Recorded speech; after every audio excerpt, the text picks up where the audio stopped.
What had Ailith meant when she called him the Green Knight? She may have intuitively seen Father, seen him as a sort of instrument of justice, a kind of errant, ambiguous moral force, like some unofficial, wandering angel. He could have claimed a just retribution by killing Lucas, or better still, perhaps maiming him. That was his first apparition. But then later he forgave him and punished him only by that small symbolic shedding of blood. Will Lucas cherish that scar? Clement wondered. Will he ever tell anyone? Will he tell Ailith? Of course, the Green Knight in the story was testing his opponent from the start, provoking a violence to which, in honour, the chivalrous fellow had later to submit himself.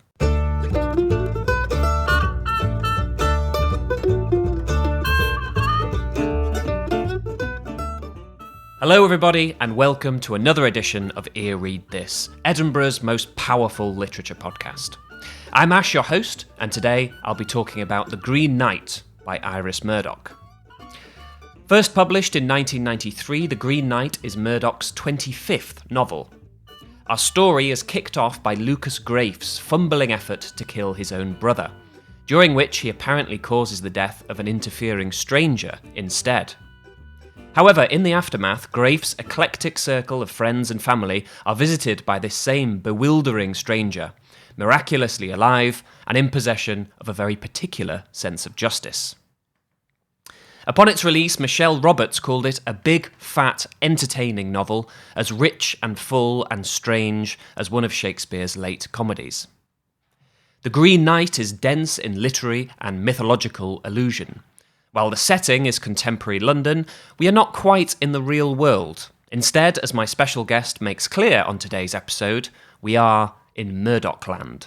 Joining me today is Miles Leeson, lead editor of the Iris Murdoch Review, director of the Iris Murdoch Research Centre at Chichester University, and host of the brilliant Iris Murdoch Society podcast. There are links to all of those in the episode description box below, and I'll be talking more to Miles about them and his own work in tomorrow's extended interview. Now, I've wanted to do an episode on Iris Murdoch for a while now. If you're a fan and enjoy today's show, then please leave a comment or get in touch with which book you'd like to hear about next, because I fully intend on doing more episodes on Murdoch novels. I realise The Green Knight is a kind of strange place to start, and it's actually on that topic that I began my conversation with Miles. It is number 25 of 26, so it is and it's the first time we've talked about Iris Murdoch on the podcast, so it is a peculiar place to start. I do have some ulterior motives with Gawain and that kind of thing, but could I start off by asking you, for the benefit of listeners either new to Iris Murdoch or perhaps familiar with some of the better known novels, how does some of her aspects of her work change towards the end of her career? Oh, goodness. Well, they change quite substantially in terms of length.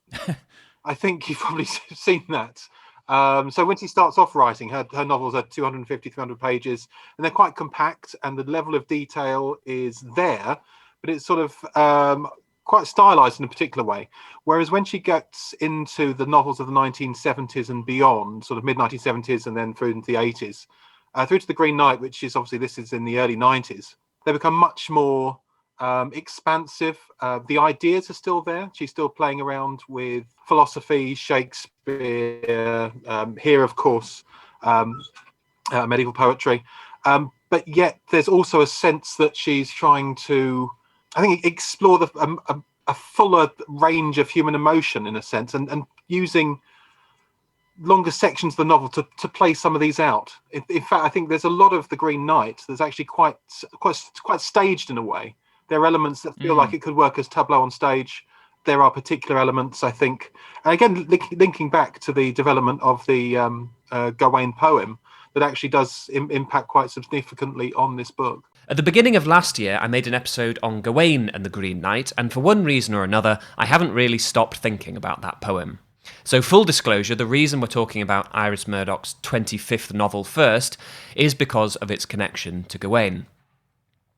Now, as Miles and I will discuss, this is no straightforward retelling of the poem, with modern characters serving as simple avatars of Gawain, Arthur, Lady Bertilac, and so on. Instead, there are a host of other allusions and references that distort and complicate these characters. But as a route into the novel, and to best explain my initial interest in it, I thought I'd describe for you some of the ways the Green Knight reflects or plays with the poem that it takes its name from. So what the novel shares thematically with the poem is justice and spiritual submission, themes that ripple out from an unexplainable event resembling divine intervention. When Lucas Graif's attempt to kill his brother is interrupted by Peter Mere, Lucas lashes out at the intruder instead and apparently kills him. But by way of a miraculous recovery, Peter returns and visits the brothers. This is much like the Green Knight of the poem, who is thought to be dead after his head is chopped off, but then shocks Arthur's court by picking up his head and laying down a challenge. An exactly appropriate payment is what Peter wants, which is just what is asked of Gawain. Lucas's circle of friends and family function as a kind of court themselves. They feast and celebrate, and they have a keen sense of one another's history. There is a bloodletting, much like Gawain's neck being nicked by the axe at the end of the poem, and the memorable flight of Anax the dog across London, which is vividly described, reminded me of the fox hunted by Bertilac and his men. And just as Bertilac brings the dead fox to Gawain, it is Peter who retrieves Anax and brings him home safe and sound. Also evoking the hunting scenes in the poem are the slightly sinister references to the game in the cellar that Lucas and Clement played as boys, which they called dogs. Just before Lucas's attack, Clement has a vision of the Grail. The site of the attack is an abandoned garden marked by an arch of bushy leaves making a little dark cave, recalling the mysterious green chapel where the poem has its climax. The character of Bellamy has a dream featuring a man bearing an axe and feels a thrill of terror while simultaneously thinking that the man must be beautiful. This is also reminiscent of the medieval poem in which the knight, though green and threatening, is described as being noble and handsome too. This unknowability of the knight is reflected in the character's divergent readings of Peter Mere. As well as the Green Knight of the poem, he is compared to Mr. Pickwick, Mephistopheles, the Minotaur, and Prospero. The most eye-catching and enigmatic reference to Gawain's story is the appearance of a green girdle. In the poem, this is of course Lady Bertilac's green girdle, which she gifts to Gawain to protect him from harm. In Murdoch's Green Knight, the youngest daughter of the Anderson household, Moy, leads Peter downstairs by a green girdle. This comes during a fancy dress party where Peter is wearing the head of a bull. For someone interested in Gawain and the Green Knight, this is very provocative imagery. The poem leaves us with the question of whether or not the Green Knight is acting of his own accord, or is a kind of golem, or minion, obeying the dark arts of an enchantress, Morgan Le Fay. Moy, whose name not only evokes fate and art, but is a contraction of Morgan Le Fay, is shown to possess telekinetic powers. Is Murdoch implying that the characters seemingly with the least influence on the plot are in fact the ones in control? I saw that you'd posted on Twitter that you thought it was her final great novel, which was I was pleased to see because I loved it. Oh, good! I'm glad. Although you posted a review that didn't quite share the same enthusiasm. Yeah. So what, in your opinion, makes it a great novel? I think because it's dealing with so many of the ideas that she's used previously, that it's tied into canonical literature, that it's dealing with these ideas of the magician quite in a very interesting way. It's not a straightforward or simple retelling of the Gawain poem by any means. There are elements of different characters that have relevance, I think, to both the Green Knight and Bertilac and indeed others. So she's doing it in a very own way. And yet, when I was reading it recently, in preparation for the podcast, I was going through and actually looking to see what else she was picking up on, what other sort of intertexts, if you like, that she's drawing on. And my goodness, she's going right the way back to the Greeks and Shakespeare, the Romantics, and indeed further on. So there's so much in there. And I think she really likes doing this. She likes to put in little kind of elements from earlier works just to kind of remind a particular type of reader that she can do this. So for some readers, they're just reading it for the plot. And she said all she wanted to really do was tell a great story. And yet, for academic readers or for readers that have been reading Iris for, maybe have been reading her for 40 odd years prior, there are kind of callbacks. There's other materials in there, and of course, some of the characters are quite reminiscent of earlier characters in her work as well. So there's so much going on. I actually, whilst I was about 20 pages in, and I stopped to kind of draw out a family tree because I kept. So you thought, who are all these people? Yeah. And they're often sort of leadingly named, quite playfully named, and might appear at first glance to sort of represent a virtue or be laden with some kind of, I guess, like subtextual cargo. Is that right, do you think? And is the amount of characters a way of sort of representing as many different positions in an argument? Yes, I think so. Yeah, absolutely. I mean, there's one particular, the one central argument really is between this kind of the Green Knight figure in Peter Mere, who's kind of this. I suppose he kind of represents this sort of Neoplatonic philosophy to a certain extent that Murdoch was interested in. And you've got opposing him Lucas Grafe, this magician kind of Prospero figure, who I think is this kind of quasi-Nietzschean figure. He's very much to do with the will and the will to power, and yet they both kind of collide very strongly. And yet all the characters, Clement, but also three girls. I think these idea of the three muses, Aleph, Sefton, and Moy. They all represent particular character traits, but also they are very much echoing back to much earlier fiction, and philosophy and Greek thought. So you don't have to engage with that as a reader. You can just see it as some rather strange odd girls that are almost trapped in this particular cycle with these older people in London, and yet you can go much deeper. And all the names in her novels do always hold particular relevance and a particular interest for those who want to see it. It's there. Now might be a good moment to briefly introduce our characters, as throughout the podcast, Miles and I refer to them in passing now and again. So to start with, we have two brothers, Lucas and Clement Grafe.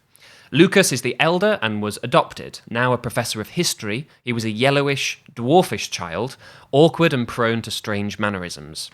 His jealousy of Clement, the graceful, beautiful, biological son of his adopted parents, is what leads him to attempt murder and instigate the plot.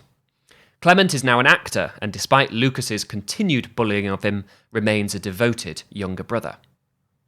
Having had at some point an affair with Joan, Clement is growing closer to Louise Anderson, recently widowed mother of 3 daughters. Louise is emotionally isolated and unmoored after the loss of her husband, Teddy. Lucas and Clement are one pair of opposites, the brooding, malicious bad brother and the kind, people-pleasing good brother. Similarly, Louise and her friend Joan Blackett form a pair of good and bad mothers, Louise always concerned about the welfare of her daughters, while Joan has a tempestuous, mutually possessive relationship with her son Harvey. Harvey spends the novel nursing a broken foot he acquired jumping off a viaduct in Italy. This ordeal was inspired by the Spoleto Bridge, which Murdoch visited and was too afraid to cross. During his convalescence, Harvey considers his life over, but eventually makes a second successful attempt at bridge crossing and ends up with the middle Anderson daughter, Sefton. At the family home called Clifton, the 3 girls occupy a former drawing room known as the Aviary. Aleph, Sefton and Moy are 19, 18 and 15 respectively. Aleph, the oldest, intends to become a writer, and of the sisters is considered the most beautiful. Sefton is studying history, while Moy, not academic but clever as a little mouse, is planning to go to art school. Just a little tidbit for those of you who enjoyed my episodes on Shakespeare's history plays last year. Something that Sefton entertains herself wondering is whether or not Isabella and Mortimer, having murdered Edward II, should have had the nerve to kill his son, the infant Edward III, as well. It gives you an idea of how serious-minded these Anderson girls are. Finally, Moy, not academic but clever as a little mouse, is planning to go to art school. The opening line of the novel, Once Upon a Time There Were 3 Little Girls, is a reference to the story the Dormouse tells in Alice's Adventures in Wonderland, and casts a fairy tale quality over the 3 sisters, who don't live down a well but in their aviary, where they sing madrigals and discuss art and history. Their original names, Alethea, Sophia and Moira, mean truth, wisdom and fate, respectively. We have Clement, meaning merciful, and as Nicholas Spice writes, Lucas is an amalgam of Lucifer and Judas. Spice adds that Murdoch's nomenclature is the work of an allegorist who chooses names for her characters not for their social connotations, but for what they mean. Still to mention is Anax, the collie Moy is currently caring for, whose old master, Bellamy James, is currently forcing himself into solitude in the hopes of achieving spiritual enlightenment. Finally, the catalyst for transformation for all these characters is Peter Mere, whose name, Spice says, is part rock, part world, part peace. I found myself asking throughout, well, so who's playing Gawain? Yeah. It kind of kept changing for me, and I wasn't at the end confident at all that I got it right, or that it was even one person. I was wondering if you had any theories on that, or is that not really the right way to think about this book? I would say it's not the right way to think about Iris. I would say that she never takes on particular roles for her characters and then just explores them in a different role. So yeah, clearly you've got Peter Mere, who is this kind of Green Knight figure, and yet also he's a magician type. He's a kind of Murdoch's bringing in elements from the Tempest. She's bringing in elements from sort of older theological thought. She's making him into this kind of angelic figure as well, which I suppose is also playing in a little bit into the Gawain poem. And yet also I think later on for Gawain himself, well, there are elements in Clement, there are elements in Harvey, there are certainly elements in Bellamy as well. There's these male seeker figures that she has, and she quite often has them in her work. And yet you've also got this kind of dark magician figure in Lucas Grafe as well. And yet the female characters do also have a particular role to play in the development of the drama. So yeah, I see this novel very much as a drama rather than a kind of a novel in its, I suppose, in its strictest sense. There's quite a lot of internal processed thought that we have written throughout the narrative, interspersed with quite long blocks of discussion. And she would do this in the 1970s onwards. Quite often there'd be conversations between two people, and you had to get quite a long way into the conversation before you realised, oh, it's that person speaking to the other person, and there'd be... Yeah. She doesn't make it that obvious. She doesn't say said Emil or said Clive or whoever else it might be. Yeah. Not always. Because I think she wants you to think about the ideas that she's playing with more than about the characters who said them. And also, of course, there's these wonderful, and I think sometimes overblown set pieces that she's really fond of using throughout. And because she's drawing on so much else besides Gawain, I think that sometimes the kind of links to Gawain can kind of throw you off scent a little bit. She's just trying to bring everything in. I think personally she realised that this is going to be her final great work. The Jackson's Dilemma, which follows this, is a much smaller work, a much more condensed work, and not particularly great as far as a fictional work goes. So there's so much in The Green Knight, I think, that she's just pouring in from her kind of accumulated 40 or 50 years of writing and reading and thinking, not just in fiction, but in philosophy and in drama as well. What makes you think she perhaps thought that this was going to be her last great work? I mean, she wasn't officially diagnosed publicly with, and it wasn't released that she was suffering with Alzheimer's until I think 96, 97.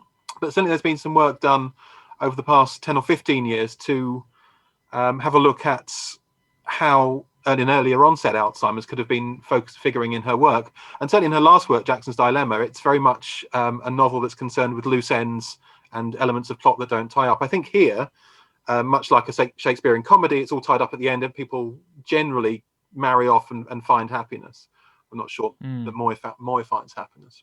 But yeah, I certainly get the sense that with this novel, and certainly in the archives at University of Iowa, there are notebooks, there's preliminary materials. It's all there, much as it was for the previous novels. Whereas for Jackson's Dilemma, there are some of the notes are quite scatty and thin, and there's only one particular version of it. So I think she knew that she was coming to the end of her work. The year prior to this time, she'd published her last great work of philosophy, Metaphysics, A Guide to Morals, which I think is hugely important for thinking about the Green Knight if you've got a sort of philosophical mindset.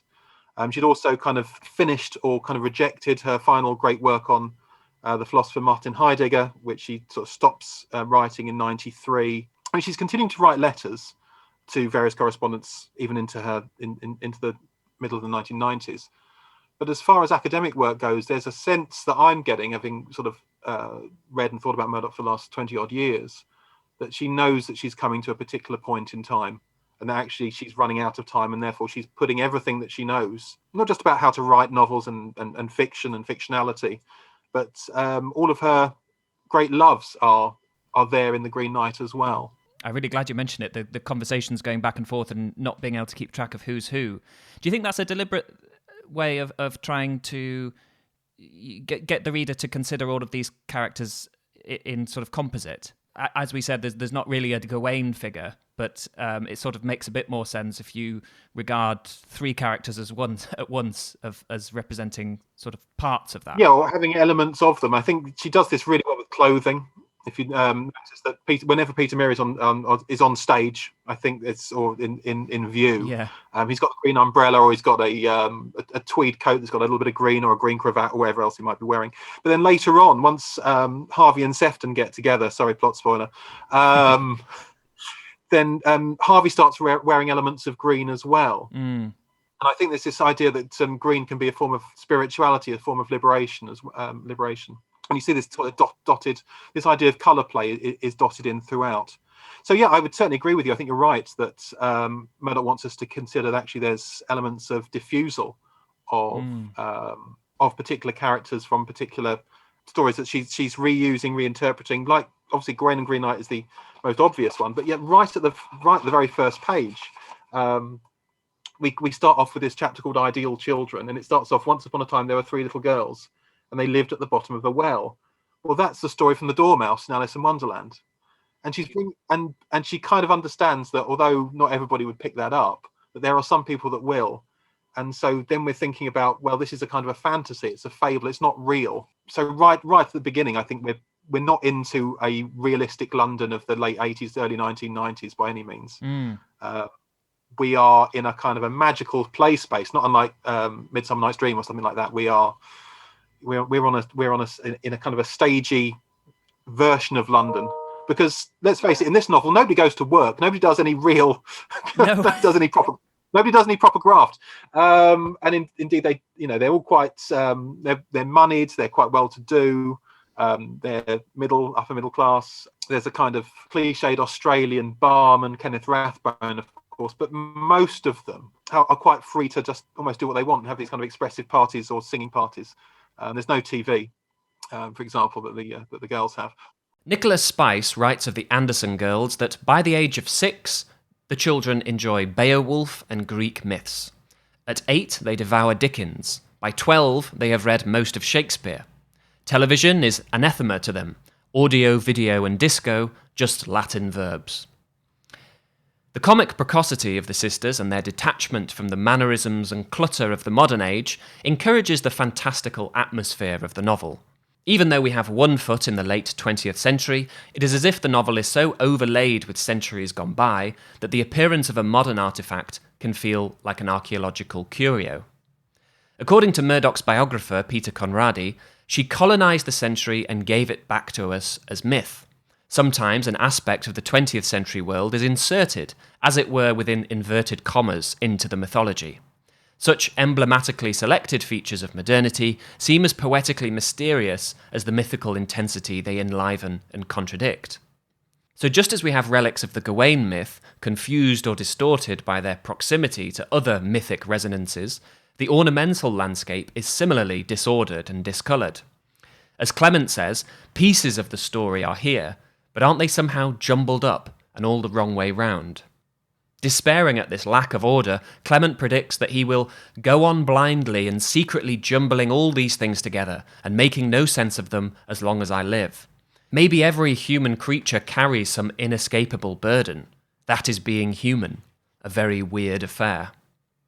Clement's failure to find an organising principle to make sense of the people around him reflects the author's intent for the novel to fight back against philosophy. The very weird affair of being human was, for Murdoch, the novel's domain. However sad and awful the thing it narrates, she said, the novel belongs to an open world, the world of absurdity and loose ends and ignorance. In real life, that which is horrible lacks the significance of art. The novel is intensely aware of this fact. In fact, particular novelists endeavour very often to close the form by various artifices, to make it more like a poem.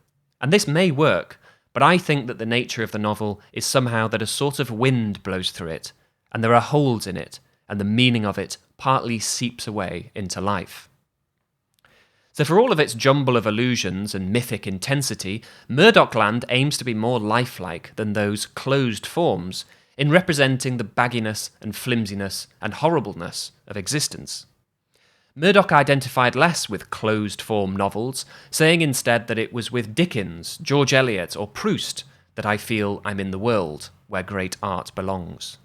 Yes, so she wasn't particularly happy with the way that fiction was going. Particularly, she wasn't keen on postmodern fiction. I mean, she writes one particular postmodern novel in the early 70s called the Black Prince, which for my money is the best. But then she is very much then concerned with bringing elements of the Shakespearean into the novel, and she does that throughout the 80s and into the 90s. She has this great period of reading Shakespeare in the late 1960s, and from then on, her fiction is very much infused with Shakespeare. But also, Dickens gets a mention as well. There's this great tradition of the long 19th century novel. Dickens, George Eliot, Henry James, all of whom I think are again kind of background figures in this novel. Could I ask you a bit more about Metaphysics as a Guide to Morals? Because you mentioned it was written round about the same time and bears an important influence on the book. Yes, so it was originally produced as the Gifford Lectures. She was only the second ever woman to give the Gifford Lectures in Edinburgh. It was quite prestigious in 82. And she spends the next 10 years working it up into a book. Her lectures in 82 were not particularly well received. I think she tried to do too much with them, to think about, well, how can metaphysics actually, in a secularized society, how can metaphysics actually be a guide to public morality, really, to individual morals, and provide guidance? And over 500 odd pages, she tries to work through these ideas, and I think she pours so much of herself into it over the intervening period. So from the early 80s right the way through to 92 when it's published. So you can see that it's very much in alignment, obviously not just with the novels that were published in the 80s, but also The Green Knight as well. These ideas are constantly playing in her mind. And you've got Eastern mysticism and Eastern philosophy, but you've also got all of her favourites come up in Metaphysics, A Guide to Morals for in particular strategic ways, and yet in the novel they're also subsumed into the kind of the production of the novel as well. So you've got references to Plato, to Augustine, to Nietzsche, strongly to Eckhart as well, who seems to be a really central figure, and to Schopenhauer, all of whom are written out in a very obvious and particular way in metaphysics. And yet here, all of their ideas, I think, haunt this novel. Again, like I said earlier, with thinking about character names, you don't have to engage with what Eckhart might have to say about looking for God just inside your soul. And yet, if you do, then there's her fiction gets a much greater relevance and an interest, I think. Martin Amis wrote that Iris Murdoch is a believer. She believes in all kinds of things. She believes in magic, monsters, veridical visions, transcendent art, prophetic dreams, pagan spirits, God and the devil. But most centrally, Murdoch believes in love. We'll touch on magic again in the next section, but for now, let's talk about love. You could argue that to write in the concluding chapters of a long, modern novel that being human is a weird affair is to risk criticism, even scorn. Has it all been for this, the reader may ask, the realization that being human is weird? Especially a reader used to those novels bearing the significance of art, novels with closed forms promising to answer the questions that they pose. But riskier still, in my opinion, is Murdoch's earnest, adamant insistence on the transfiguring power of love. After all, part of the weird affair of being human is being fallen. Pure love for the adult characters in The Green Knight is made unlikely, embarrassing or impossible by their doubts and vices, their inescapable burdens. Love is more available to those closest to a state of innocence. There is Moy, the youngest Anderson daughter, who not only sheds tears for the thought of killed insects, but feels even inanimate objects have a kind of life. Moy will die of her own sensibility, one character remarks. She identifies with everything. Then there is Anax, the dog separated from his owner, heard wailing in torment, who, when reunited with Bellamy, actually screams with emotion. The boldness of such expressions of love can seem comic, even as we sympathise with the likes of Moy and Anax. The other character capable of this kind of love is, of course, Peter Mere. The injury dealt to him by Lucas renders him a kind of tabula rasa, no longer a man but an instrument, as Peter says himself. Peter takes an apparently selfless loving interest in the family, which is so abrupt and disconcerting that Clement calls it an embarrassment, as if something huge and strange has shot up in our midst, and we simply cannot conceptualise it, and so we imagine that it isn't there. An all-loving moral force, an unofficial wandering angel, is difficult to take seriously, and here Clement acknowledges that he can't quite comprehend it, just as we readers may get to the end of the novel expecting some kind of trickery. By making her instrument of love such a confounding figure, Murdoch points to love's radical possibilities. Kanan Savke writes that Murdoch's belief that love is necessary in order to change our essentially selfish view and see the reality of the other explains Murdoch's penchant for complicated cases that challenge the reader to rethink accepted values of morality and ethics. And there is indeed a trick at the end, as Peter is institutionalised. His selfless actions as an instrument of love can finally only be interpreted as insanity. As Savke writes, the fact that Peter is taken to a psychiatric institution underscores the madness of Peter's stance, which means that his so-called madness represents an attitude that cannot be grasped by the mind through knowledge. The only character who sees Peter for what he is the landlord of the castle, Kenneth Rathbone. Nicholas Spice writes that Rathbone is a recognisable descendant of Zacchaeus, the publican who, being too small to see Jesus in the crowd, climbs a sycamore tree and so gets noticed. The point is obvious. Access to God, or the good, is often easier for the simple soul, while education may prove a disadvantage.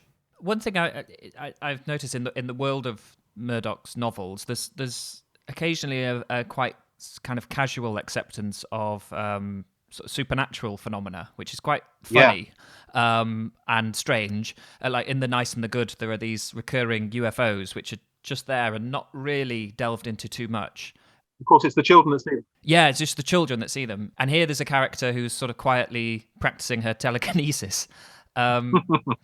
It's obviously very attention-grabbing to all of us except the characters. Why do you think there is this paranormal element in some of her novels? The majority of the paranormal elements in the fiction are always connected with teenagers and children.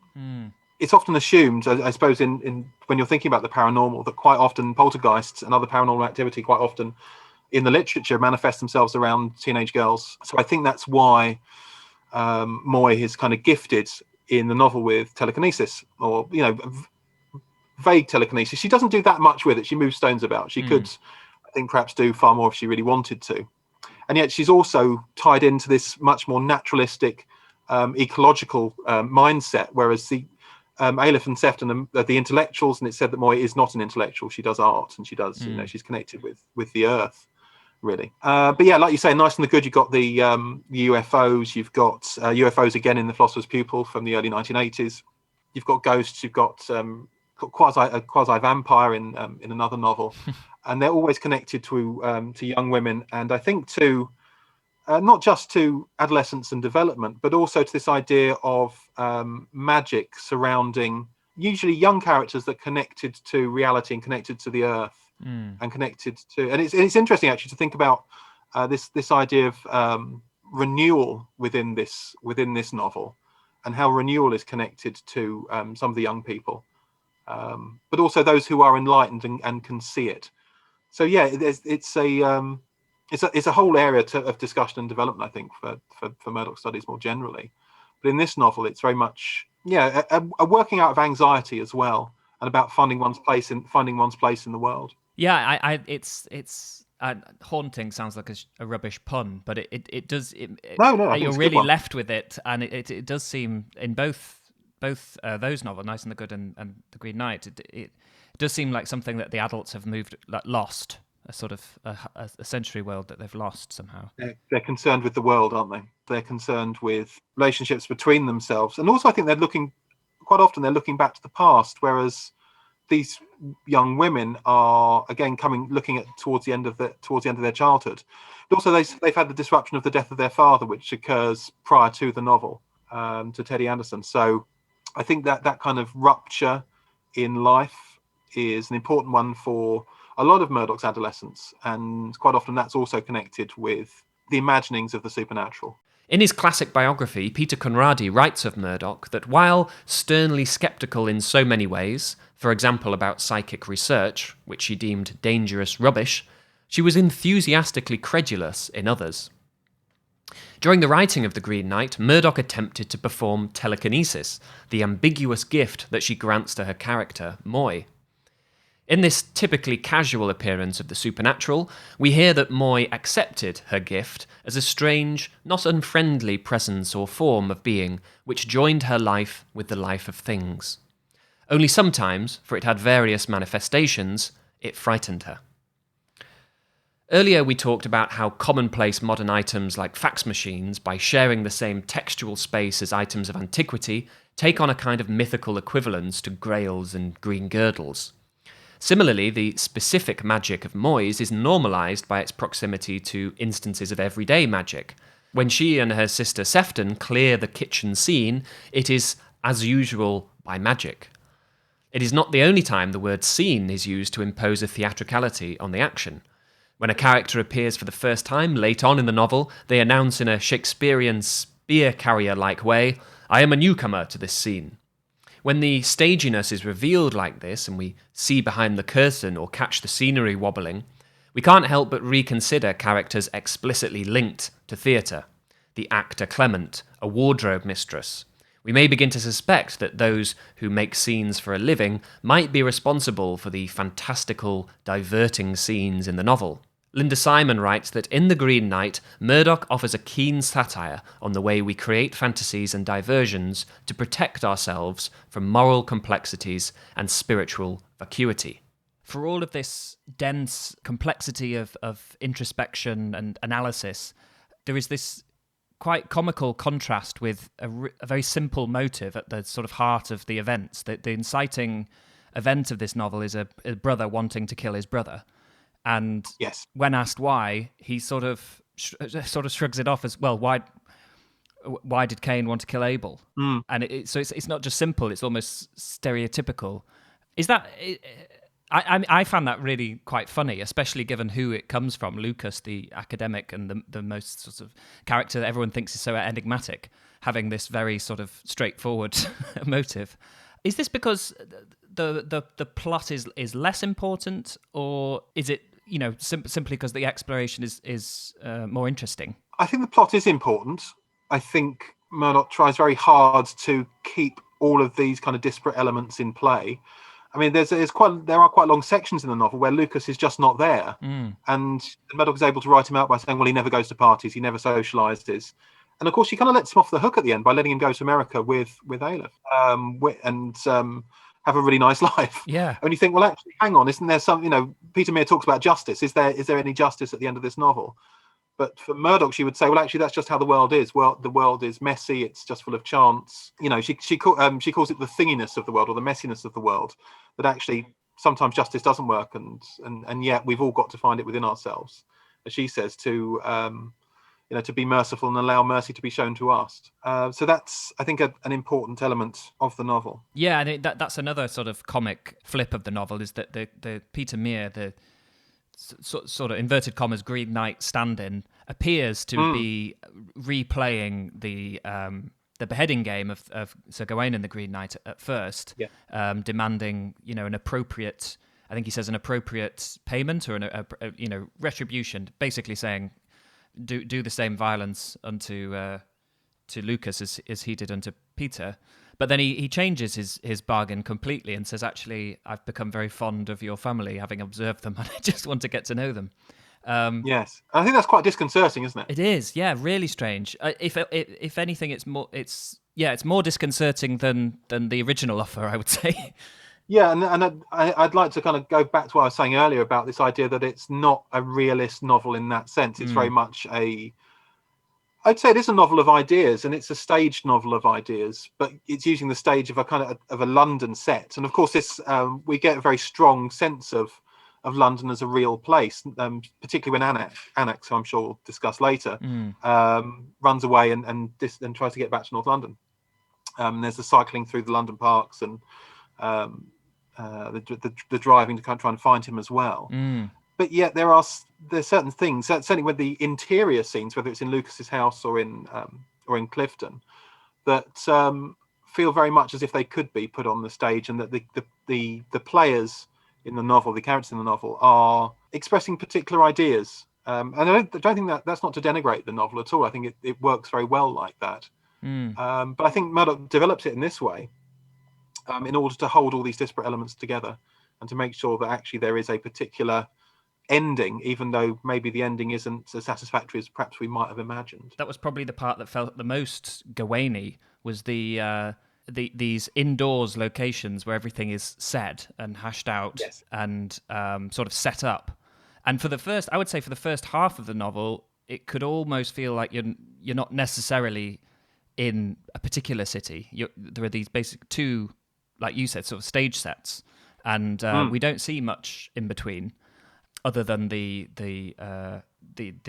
attempted murder. That's the one bit that stands out from the early part of the novel. But then we have the scene with Annex, and that seems a lot like the travelling sequences in Gawain, which are much more solitary and beautiful as well, and surrounded by scenery, which suddenly sort of blossoms in the second half of the novel. Yes, absolutely. And Murdoch is writing this from life as well. She always kept a flat from the 50s onwards. I mean, she spent some of the Second World War living in London, just near Victoria Station.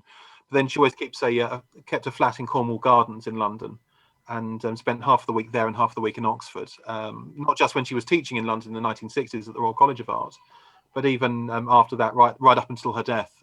She had her London life, her London friends, and she would often be out walking or going out to restaurants, parties, socialising with all manners of people.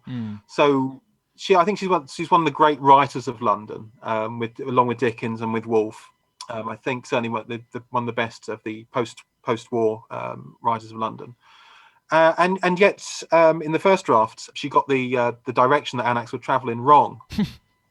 And she would, I don't know if you know, after her first novel, she would never be edited at all by anybody. She would just trot along she'd go along to the publisher with these typed up drafts in a plastic carrier bag, and just dump the plastic bag and say, get on with it. Don't touch a comma, don't touch a paragraph. And of course, she had her readership. She sold very well, especially after the publication of her fourth novel, The Bell, in '58. And so, she was very resistant to being edited for the journey that Annex takes. And it was only when, because Annex is actually based on a dog that her friend and later official biographer Peter Conradi had, called Cloudy. And so Peter Conradi got Cloudy the dog to write a letter to Annex the dog, and to suggest that actually, yeah, I know it sounds weird, but it worked. And Murdoch took this in good grace and in good heart, and then rewrote that section with Cloudy actually telling Annex how he should have got back to North London. So wow. So that's one of the, I think, the only major edit that she made to this novel. I haven't checked the acknowledgements, actually. Is Cloudy in there? Possibly. Her not being edited after her first novel. Yes. Was that common at the time? It was a different time. Yeah. In the 50s. I mean, Under the Net did very well, and I think that was quite heavily edited. There are typescripts again in the States in an archive. But I think she was quite upset about what the editor wanted her to do. But obviously, being a first-time novelist, she had to kind of say, okay, that's fine. But I think she was very committed to her vision of what she wanted to do, and very, she's a powerful woman. And she was able to make sure that, even if edits came back to her, she would always refuse them. And they always wanted to publish the next Iris Murdoch. So that was the deal. That's the sort of deal you expect of sort of grand old men of letters in their dotage, publishing big bloated novels past their best. Sure. I mean, there is an argument to be made that the novels of the 80s and 90s are indeed big bloated novels. This kind of Henry Jamesian kind of style of the big baggy monster. So the thing about the Golden Bowl or Wings of Dove, I mean, they're not that long, but I think compared to certainly her novels, as I mentioned, start off in the kind of the average 250 to 300 page mark, and yet and then we're getting on towards 500 pages of The Green Knight. The Book of the Brotherhood is enormously long, as is The Good Apprentice, Message to the Planet. Not the ideal places to start with Murdoch, I would say to your listeners. Coming back to Anax, I wanted to ask you about the issue of goodness in Murdoch's novels. I feel like reading her, I've been trained to look for who is truly good and not get distracted by someone who might be merely obliging or just innocent. Could you tell us a little bit about? And sorry, in this novel, I couldn't help thinking repeatedly that Anax was perhaps the good centre. Yes, absolutely. He's the focus of the good, isn't he? And I think that's the howling and the crying when he hears Bellamy's voice is really affecting, and also the obvious joy when I think he screams. He doesn't bark. He screams, I think, as the novel says, when Bellamy at last comes back and claims him again for Moy. Although of course it breaks Moy's heart, I think, but as does Harvey's going off and will later and clearly marry Sefton. So I mean, Moy's hard done by, but Anax is, I think, a very good centre. There are varying levels of characters. I think Louise is a very good character, the girl's mother. She has to deal not just with the death of her husband, but also the fallout of her later rejecting the offer of marriage from Lucas. But also how Clement and Bellamy relate to her, and she seems to be this sort of central figure. And quite often you have a sort of central female figure in Murdoch's fiction, certainly in the later novels. Bellamy is a seeker. He's trying to be good rather than nice. I think Clement, given the name, of course, is trying to be good rather than nice, trying to be better. But yes, there are particular characters that do go forwards, and there are particular characters that perhaps stay where they are, or maybe even slip backwards in this novel. But nothing gets played out completely, I would say, and so we are left, I think, as readers, perhaps wanting to know more about what happened after the actual ending of the novel, even though the novel is quite substantial. The question of how to be good leads us to the question of justice. When Peter Mere asks for an exactly appropriate payment, he implies a medieval sense of justice, of blood for blood. With the Arthurian poem in mind, we might think this is crude or barbaric. But in fact, Peter's request, which incidentally does not result in an exactly proportionate injury to Lucas, by being personal and private, circumvents any dependency on institutionalised justice. The law's view on Lucas's actions is voiced by Father Damien in a letter to Bellamy. As he acted in self-defence and without any violent intent, I do not see that he need feel guilty. But Lucas, in fact, has a lot to feel guilty about, not simply in regard to Peter, but his foiled, violent intentions towards Clement. And interestingly, Lucas's own inner sense of appropriate payment seems to be satisfied by his apparent killing of Peter. When the brothers reunite and Clement presses him about that fateful night, Lucas says, "Do you mean, do I intend to try again? No. I think, this may sound odd, but one man can die for another. All that hatred had to go somewhere." Bellamy, when he isn't worrying God with prayers, worries to Father Damien that those prayers are becoming too fat. In one of his letters to the priest, Bellamy refers to Galatians 3:20, verses concerning the formation and purpose of the law in Israel. Justice is a covenant between Israel and God, in which Israel is represented by Moses and God by angels.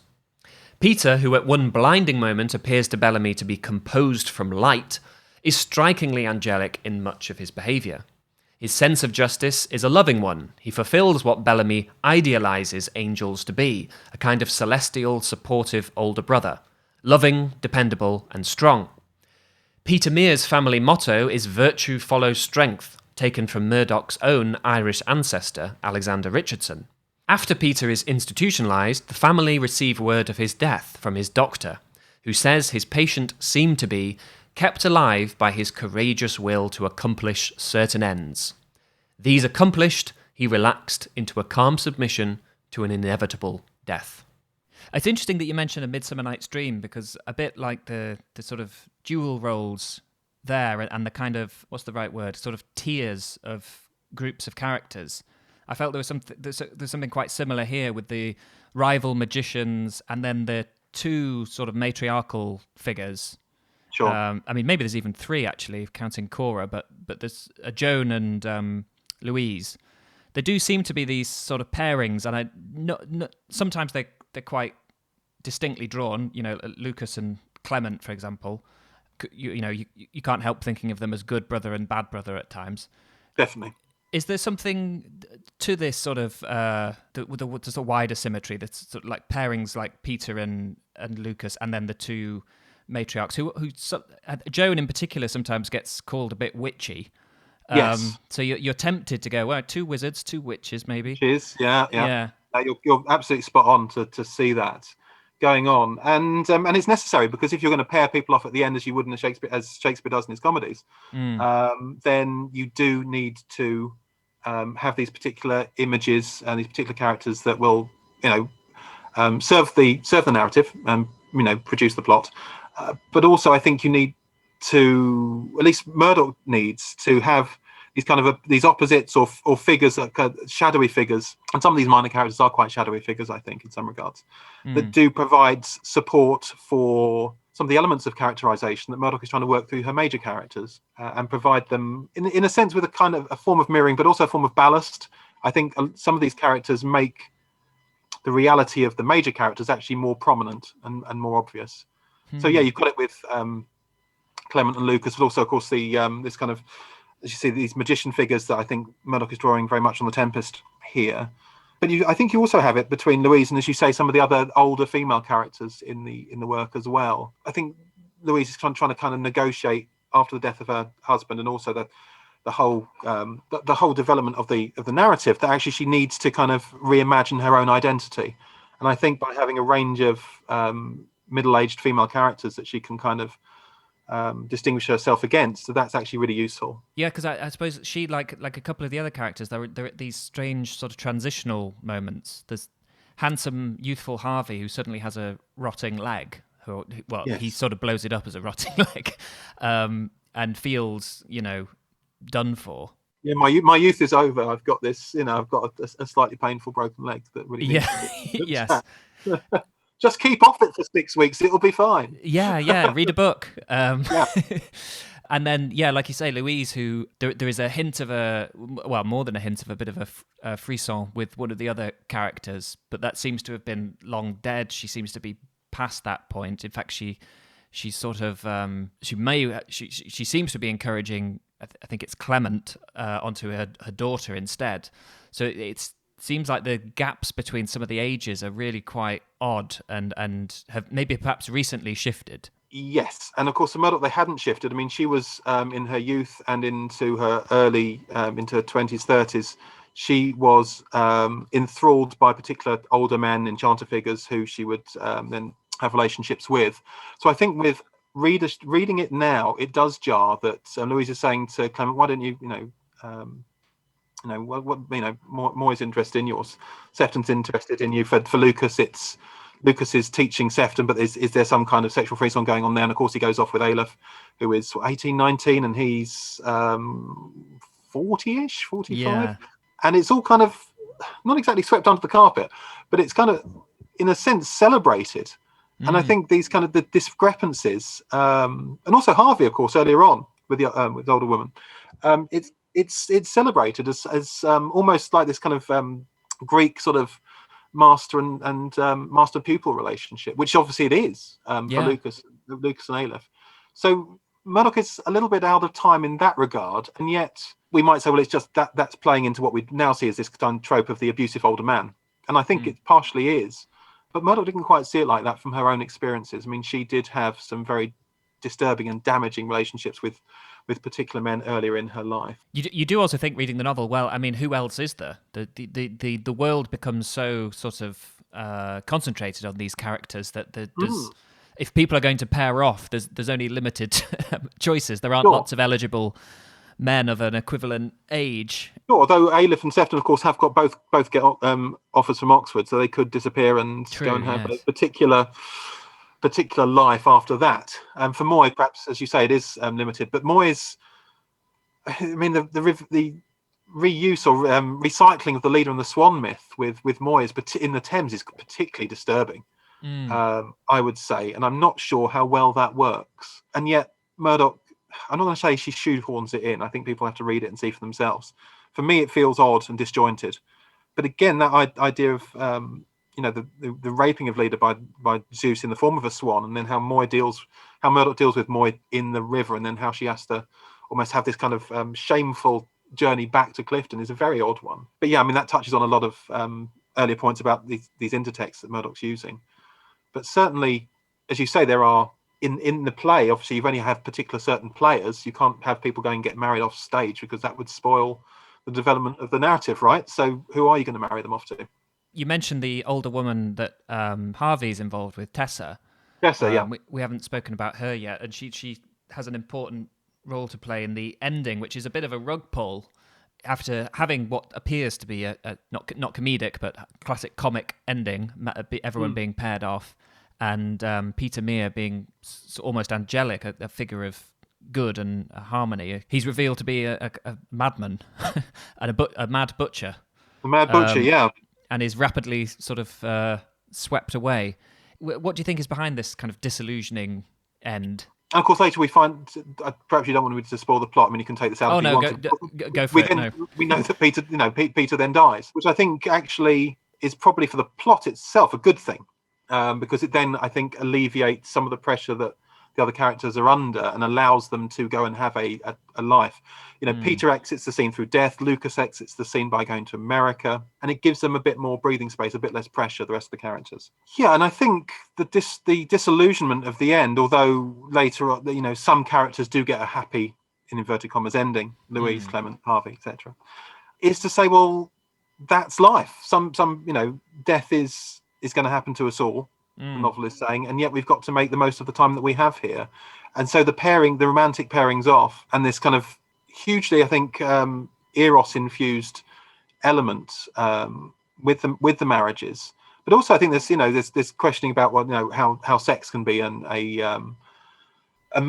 means by which we can kind of escape our everyday lives and almost transcend ourselves. I mean, Murdoch's quite keen in exploring that in many of her novels. But yeah, there are characters that do well, and there are characters that Murdoch, some characters will have a depression, and yet you would say, well, that's just life. That's just how things work. It's random, it's chancy, it's difficult to predict. And yet she's suggesting here that actually, not just with Bellamy, but with so many other characters, that you can't go off alone. You can't do this by yourself.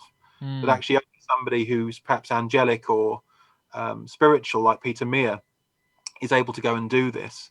Even Father Damien leaves behind his priesthood, his Catholicism, and so on, and doesn't want to search for God anywhere outside of himself. I think Murdoch is suggesting that actually pairing up or being in community is actually something that's absolutely essential. And I think that's also the danger, is that we can be rejected or accepted, and sometimes it doesn't depend on us; it depends on others or our circumstance. So I think she's being realistic in that particular sense. Despite the heightened speech and despite the various strangenesses in the events, resurrections, telekinesis, etc., everything, it still feels true, even if it doesn't feel realistic. It's true to Murdochland. Yeah. Yes. It's true. Yeah. True to Murdochland. It is. Yeah. It's true to how she wants to produce her own fictional world. And if you have a look at some other London novels, obviously Nice and the Good, we mentioned earlier, is partially set in London, partially set in Dorset, in the rural area. But a number of her London novels, also a lot of her characters in her London novels could all live in the same kind of London, in Murdochland London. And so there are different kinds of forces that direct people, and and generally they don't involve a 9-to-5 job, or they often involve having the time to sit and think about these particular huge life-consuming choices and modes of being. And I think in so many other novels, people just characters just get on with it, and they're not as self-reflexive, and the novels aren't as reflective, perhaps. Murdoch just does it in her own particular way. And that's all we have time for today. Thank you very much for listening or watching if you're with us on YouTube. A huge thank you to my guest, Miles Leeson. Remember to tune back in tomorrow for an extended interview with Miles, and you can find links to his work, including the Iris Murdoch Society podcast, in the episode description box below. That's all for today. Until next time, happy reading.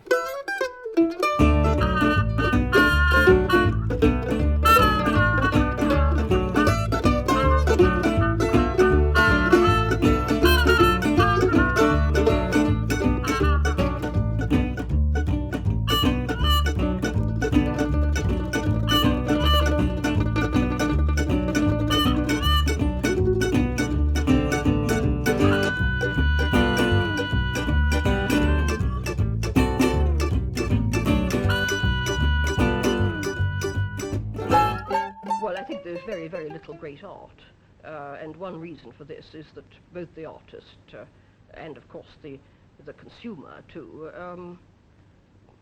as it were, seek too readily to be consoled, that some kind of pleasing, consoling pattern, I mean sentimentality would be one aspect of this, which then prevents one from producing something which has got the kind of hardness and truthfulness which great art has got.